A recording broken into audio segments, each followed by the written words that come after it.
GamesGel is our global experience language for games. And it's probably best to think of GamesGel as the man with really cool hair, who is, of course, Elvis.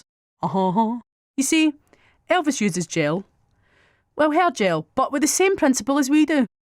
Elvis uses his gel to give his hairdo a consistent, unique style, just like we do with our games. We started by looking at a wide range of devices and screens, and looking at their sizes. You see, online gaming differs from apps, because you don't always get the full viewport to play with, like you do in apps. You need to consider the browsers, and that reduces the screen sizes quite a bit.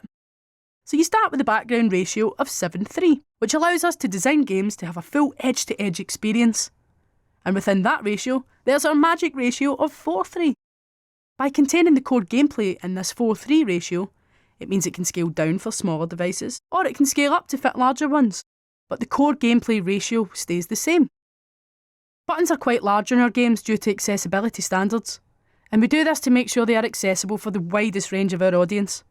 And I'm afraid we can't go any smaller, but we can go smaller visually.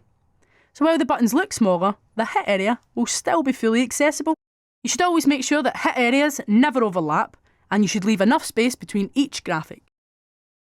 The padding around each game should be 2% of the longest side of the viewport.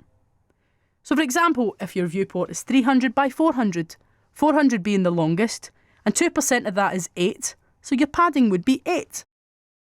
To ensure your game works across multiple screens and device sizes, its design should be considered across two independent layers: the core gameplay layer, which houses the game, and the global UI layer.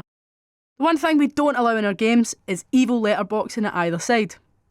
So while your game will sit safely within the safe area, the background should bleed across the full screen. And because our UI sits on the layer above, we can use this dead space at either side and pin the global UI to the corners.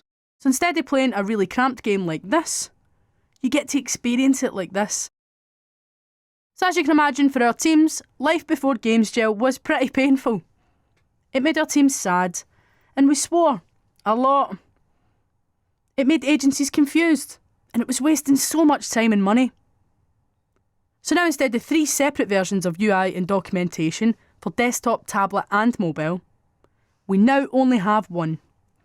One consistent and unique experience across all our screens and devices. And now with GamesGel in place, it's made our teams happier, and instead of swearing we can talk about happier things, like cats. It's made agencies a lot happier too, and much more creative.